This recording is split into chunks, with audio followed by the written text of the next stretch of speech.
welcome to the deep dive. Today we're doing something special, just for you. You told us you're heading to Yellowstone, so we dug into the National Park Service's own resources. Yeah, we went through a whole bunch of their web pages. Right, the official stuff, planning guides, geology facts, wildlife info, all of it. And the idea is to give you that deeper layer, beyond just seeing the sights. Exactly. Help you understand the science behind what you're seeing. The geology, the animals, how it all connects. Think of it as like a science lens for your trip. It makes everything more meaningful, I think. I love that. And Yellowstone, it's got such history. The world's first national park, right? March 1st, 1872. That's it. And it's huge. Over 2.2 million acres. Just vast. So we pulled info from all over the NPS, site planning, wildlife, the volcano details, hydrothermal stuff, earthquakes, birds, beavers. Moose, wolves, amphibians, roads, accessibility. Yeah, the whole range. Okay, so where do we start? You mentioned powerful forces. Geology seems like the obvious place. Definitely. Yellowstone is world famous for its geology for a reason. It sits right over this enormous volcanic system. When you say volcanic system, Yeah. like a Mount St. Helens kind of volcano, big cone. No, actually, that's what's interesting. It's not like that at all. The sources explain it's powered by what's called a hotspot. A hotspot? Yeah, imagine this plume of super hot rock rising really slowly from deep inside the Earth's mantle. It stays put, but the landmass, the North American plate. The ground we're on. Exactly. It's been slowly sliding westward over this stationary hotspot for, millions of years. About as fast as your fingernails grow, apparently. Oh! So over the last, say, 16.5 million years, as the plate moved, the hotspot basically burned a track across what's now southern Idaho. That's the Snake River Plain. So the whole plain is like a scar left by this hotspot. Kind of, yeah. And Yellowstone is just the latest place the plate is sitting over that plume. That scale is just mind-boggling, and the supervolcano thing we hear about. Right. That comes from the sheer size of the eruptions this hotspot has caused in the past. The sources mention 3 really huge ones. Colossal caldera-forming eruptions. Caldera. Yeah, it's like a giant collapsed basin left after a massive eruption blows the top off and the ground sinks in. These happened 2.1 million years ago, 1.3 million years ago, and the most recent big one about 640,000 years ago. Good. That last one created the main Yellowstone caldera you can sort of trace. Today, it's roughly 30 by 45 miles wide. There was a smaller one, too, that made the west thumb of Yellowstone Lake. So that immense heat deep down, Yeah, that's what powers the geysers and hot springs we see on top. precisely. Those hydrothermal features, they're the visible signs of that huge heat engine below. The park says there are over 10,000 of them. 10,000? Yeah, including over 500 geysers, which Right. is, roughly half of all the active geysers on the entire planet. Right there. Half the world's geysers. Wow. Okay, how do they work? It seems so dramatic. It's basically about plumbing, heat, and pressure. Think of a geyser as a hot spring, but with constrictions, narrow bits in its underground pipe system, especially near the top. Okay. So water seeps down, gets heated way beyond boiling by the hot rock, but the pressure from all the water and rock above keeps it liquid. Right, like a pressure cooker. Exactly.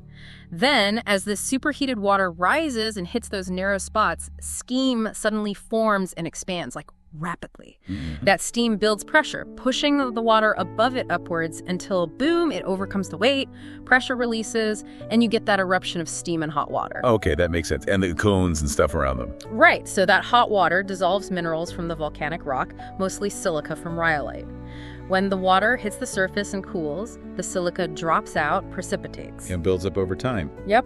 It forms those classic geyser cones like you see at Riverside Geyser, or those broad, crusty platforms of sinter covering whole basins like around Old Faithful. So the geyser literally builds its own structure. Amazing.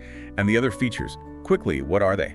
Well, you've got your basic hot springs, just pools of hot water, no eruption. Then mud pots, which are acidic hot springs dissolving rock into bubbling mud. Ooh, gross but cool. And fumaroles, those are basically steam vents. They're the hottest features, just blasting out steam and gas. Got it. Mammoth hot springs, though, those pictures look totally different. White terraces. Yeah, Mammoth is kind of its own thing. It's actually outside the main caldera boundary. Ooh. The heat probably still comes from the main volcanic system, maybe traveling along deep fault lines, potentially some shallower heat too. But the look is different because the hot water flows through limestone there. Different rock. Right. So instead of silica, it dissolves calcium carbonate. When that deposits, it builds those big travertine terraces. Yeah. Totally different look. Fascinating. And the colors around these features? Not minerals? Nope, that's life. Tiny microorganisms called thermophiles, heat lovers. Seriously? Yeah. Living in that boiling water. Yep, extremophiles. They thrive in conditions that would kill most other things. They form these huge, colorful mats, the blues, greens, oranges you see. It's pretty incredible. Life finds a way, huh? Wow.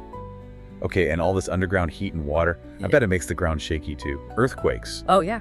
Yellowstone is very seismically active. The sources say between 1,000 and 3,000 quakes a year. 3,000? Most are tiny, you'd never feel them, but they often happen in swarms. It's linked to the movement of fluids, water, gas in the crust above the magma. So the ground really is alive there. What else shaped the land, besides the fire below? Ice. Massive glaciers. Glaciers too? Big time. During past ice ages, especially the last one, the Pinedale Glaciation, a huge ice cap, maybe up to 4,000 feet thick in places, covered most of the park. 4,000 feet of ice. Yeah. And as it moved, it carved the landscape. It scoured out those wide U-shaped valleys you see, very different from river-cut V-shapes. It also dumped piles of rock and dirt called moraines, leaving ridges. And it carried and dropped massive boulders, erratics, sometimes way far from where they started. So you can actually see signs of both fire and ice. Where should you look? The sources point to places like Mammoth Hot Springs and Fountain Flats, where you can see thermal Kames gravel piles left by meltwater. Swan Lake Flat is a basin carved by ice. The Madison and Lamar Valleys have obvious moraines. Hayden Valley is filled with glacial till, making it marshy. Near Tower Fall, there might be evidence of even older glaciers. You really get a sense of the power. It's like reading history in the rocks and hills. Okay, let's shift from the ground to the creatures living on it. The wildlife is legendary. Absolutely. And what makes Yellowstone special, as the sources highlight, is that it's a remarkably intact ecosystem. Meaning you've got this huge diversity, nearly 300 bird species, 67 mammal species, fish, amphibians, reptiles, all interacting more or less naturally like they have for a very long time. That's incredible. So who are the stars? Where might you see them?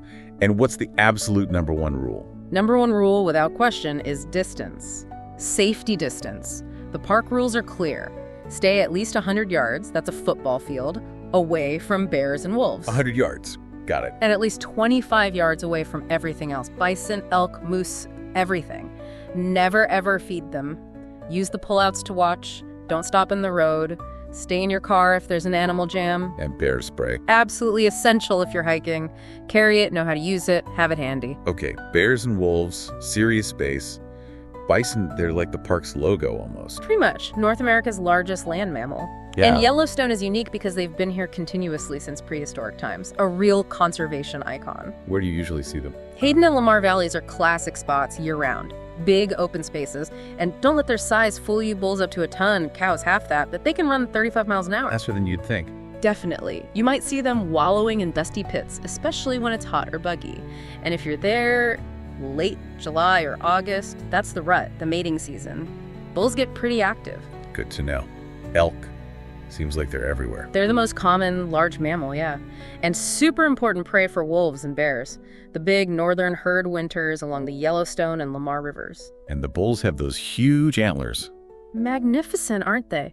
They grow them new each spring under that fuzzy velvet. They shed the velvet late summer, just before the rut, early September to mid-October. That's when you hear them bugling. That eerie sound. That's it. Just be careful around them. Cows are protective of calves in spring, and bulls can be aggressive during the rut. Give them space. Right. And wolves. The reintroduction success story. Yeah, brought back between 95 and 97. The northern range is probably one of the best places on Earth to potentially see wild wolves now. What do they mainly eat? Mostly elk, especially in winter, like 90% of their diet then. But the sources say they're increasingly hunting bison too. Average pack size is around 10 wolves. Any cool science facts about them? Actually, yeah, this fascinating genetic finding, about half the wolves have black coats, right? Turns out that black coat gene is linked to better immune function. Oh, wow. And they think it actually came from ancient hybridization way back with domestic dogs. Wild wolves got a useful gene from dogs. That's crazy. It shows how interconnected things are. Sadly, the main cause of death for wolves in the park is other wolves' territorial fights. Outside the park, it's mostly human causes. It's a tough existence. What about cougars? Mountain lions? Much harder to see, very elusive. They naturally came back to the park. They like rocky, forested areas, hunt elk and deer, mostly. Do they interact with wolves and bears? Oh, yeah. It's tough being a cougar sometimes. Bears and wolves often steal their kills. Wolves have even killed cougars. It's a competitive environment. Researchers use GPS collars and genetics to study them. Intense. Okay, let's talk about an ecosystem engineer. Beavers. Ah, the architects. They're a classic keystone species. Their dams create ponds, which changes the whole habitat. Those ponds are great for fish and insects, and they encourage willow and aspen growth, which is what beavers eat and build with. You find them all over, but maybe more in the southeast, southwest, northwest corners. You can see an old dam at Beaver Lake. When's the best time to see them? They're crepuscular, most active at dawn and dusk, and their numbers are up, partly because willows have recovered more since wolves returned and changed elk browsing patterns. See, Connections. that's a perfect example. Any other mammals to keep an eye out for? Sure. Bighorn sheep look on steep rocky slopes like Mount Washburn or near Tower Fall. The rams have those huge curled horns. Pronghorn, they look like antelope but aren't. Fastest land animal in North America, up to 50 mile per hour. They evolved that speed to escape predators that are now extinct, like American cheetahs. Whoa, cheetahs in North America. Used to be. And pronghorn flare those white rump patches as a danger signal. Also, moose look in marshy willow areas. Their numbers are low, though, less than 200. Amazing details. What about birds? Lots of bird watchers go there. For good reason. Nearly 300 species recorded. Look for bald eagles near water, ospreys diving for fish along rivers, trumpeter swans, huge, beautiful birds. There's a small nesting population, but many more winter there. Okay. Also, common loons are a species of concern. Spring migration is great. Hayden Valley is good for hawks in late summer, early fall, and swans in November. Same rule, 25 yards distance, and don't use bird calls to attract them. It's illegal. Good to know.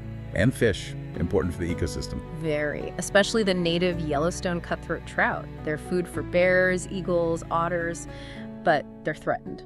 By what? Non-native fish, rainbow trout interbreed with them, diluting the genetics, and lake trout, introduced into Yellowstone Lake, are aggressive predators that eat huge numbers of cutthroat. The park works really hard trying to control lake trout numbers. Another challenge, amphibians too. Frogs, salamanders. Yep.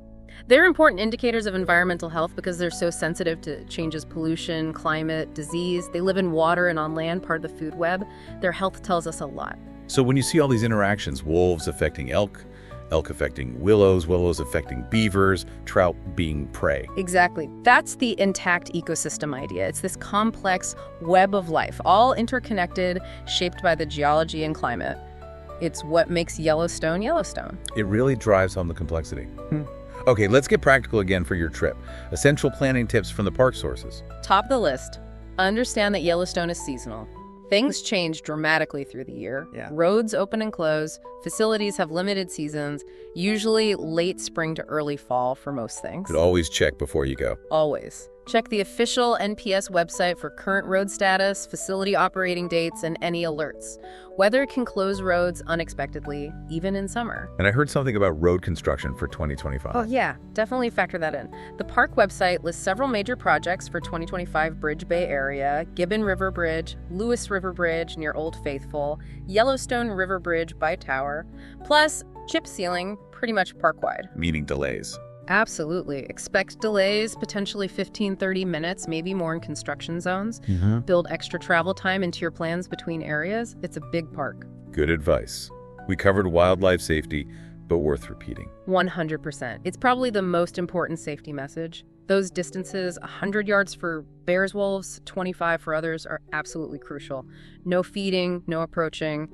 Use pullouts. Stay in your car during jams. Bear spray for hikers. Non-negotiable. Have it accessible, know how to deploy it, and be extra aware around elk, especially cows with calves or bulls in the rut. And the thermal areas, also dangerous. Extremely. Stay on the boardwalks and trails, period. The ground looks solid, but it can be a thin crust over boiling, acidic water. People get severely burned or killed every year, ignoring the warnings. Keep kids close. Seriously dangerous stuff. Weather. You mentioned it changes fast. Very fast. Pack for all seasons, even in summer. Days might hit the 70s or 80s down low, but nights can freeze, especially higher up. Afternoon thunderstorms pop up frequently. So layers are key. Layers, rain gear, hat, gloves. You can get hypothermia even in seemingly mild temps like 30, 50 degrees Fr if you get wet and chilled. Be prepared. Okay, packing list updated. Navigation. A physical map and compass are always smart if you're hiking, but also the official NPS app is really useful. What's on the app? Interactive maps you can download for offline use, which is great because cell service is spotty.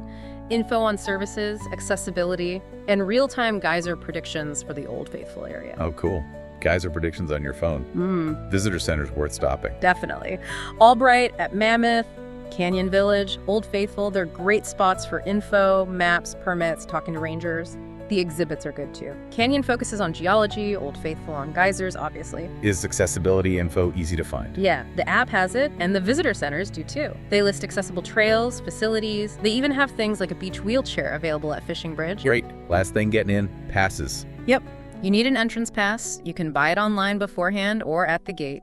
Check out the America the Beautiful Pass options too. Covers all national parks. There are discounts for seniors, military, etc. Might save you money. Okay, so as you get ready for this trip, remember, you're not just going to see pretty mountains and geysers. You're walking on the roof of a supervolcano. Traversing landscapes carved by ancient glaciers. And stepping into this incredibly complex living system where everything is connected. Exactly.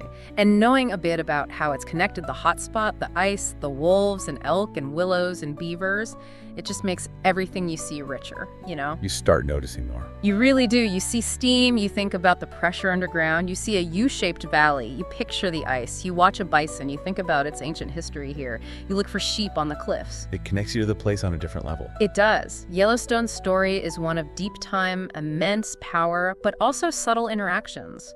A beaver dam changing a stream, a wolf pack influencing where plants grow. So the final thought for you as you explore, remember, this is a dynamic place. Yeah. It's always changing, always evolving. Yeah. Consider how these forces, big and small, are constantly shaping this ecosystem, just like they shape our whole planet. It's a living, breathing story unfolding right in front of you.